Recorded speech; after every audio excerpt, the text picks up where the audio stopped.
भारत की पवित्र भूमि जहां संतों और महापुरुषों ने जन्म लेकर मानवता को नई दिशा दी। उसी भूमि पर एक संत का जन्म हुआ जिसने लाखों लोगों की जीवन को बदल दिया। उनका नाम प्रेमानंद महाराज था।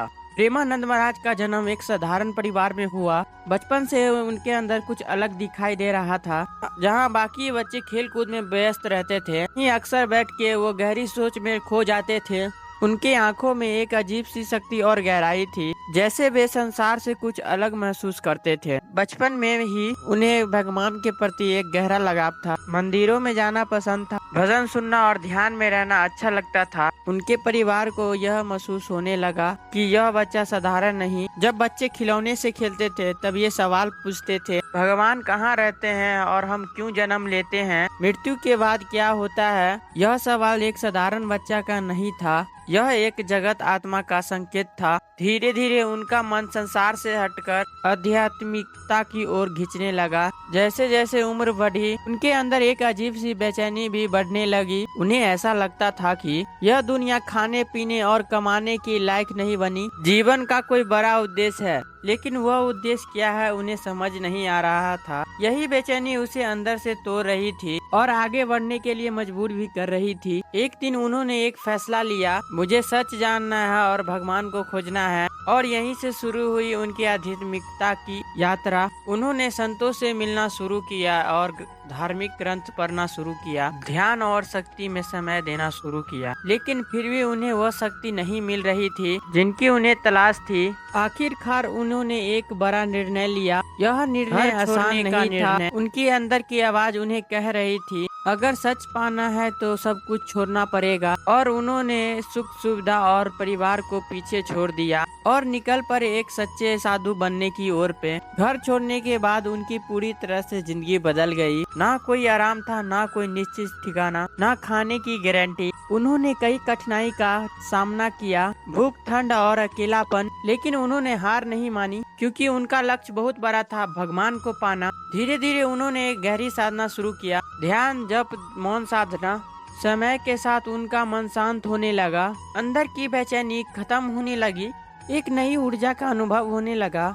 और यहीं से शुरू हुआ उनकी आध्यात्मिकता का जागरण। और कई वर्षों की तपस्या का बाद और एक गहरा आध्यात्मिकता का अनुभव हुआ, एक ऐसा अनुभव जिसे शब्दों में बयान नहीं किया जा सकता था, एक ऐसा अनुभव जिसने उसकी पूरी जिंदगी बदल दी थी। उस दिन के बाद उनका डर खत्म हो गया, उनका अहंकार मिट गया। अब और उन्हें हर जगह भगवान दिखने लगे थे। एक संत, उनके अंदर प्रेम करना एक शक्ति भर चुकी थी। अब उनका जीवन एक उद्देश्य के लिए था, लोगों को सही रास्ता दिखाना। अब आते हैं वृंदावन की धरती और विश्व। आध्यात्मिकता की जागरण के बाद प्रेमानंद महाराज की जीवन पूरी तरह से बदल चुका था।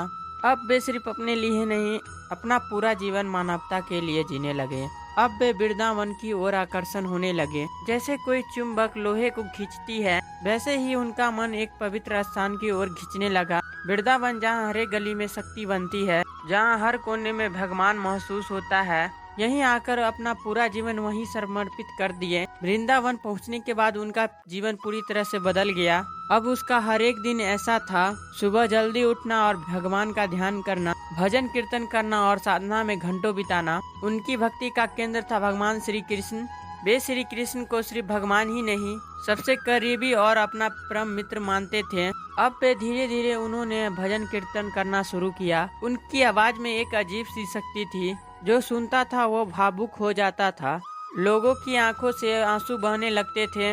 वे सिर्फ संगीत नहीं थे, बल्कि दिल को छूने वाला संगीत था।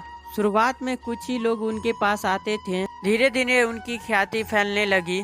दूर दूर से लोग आने लगे। लोग उनके पास आते थे दुख दर्द लेकर, सवाल लेकर, जीवन की समस्या लेकर, वापस जाते थे शांति लेकर और सावधान लेकर। प्रेमानंद महाराज की सबसे बड़ी खासियत यह थी कि वे कठिनाई बातों को आसानी से समझा देते थे। उनका बात कुछ ऐसी होती थी, खुश रहना है तो भगवान को याद करो, दुनिया में सब अस्थायी है, सच्चा सुख अंदर है, बाहर नहीं। इसी वजह से बच्चे से लेकर बुजुर्ग तक हर कोई उसे समझ पाता था। उनसे मिलने की बाद बहुत लोगों की जिंदगी बदल गई।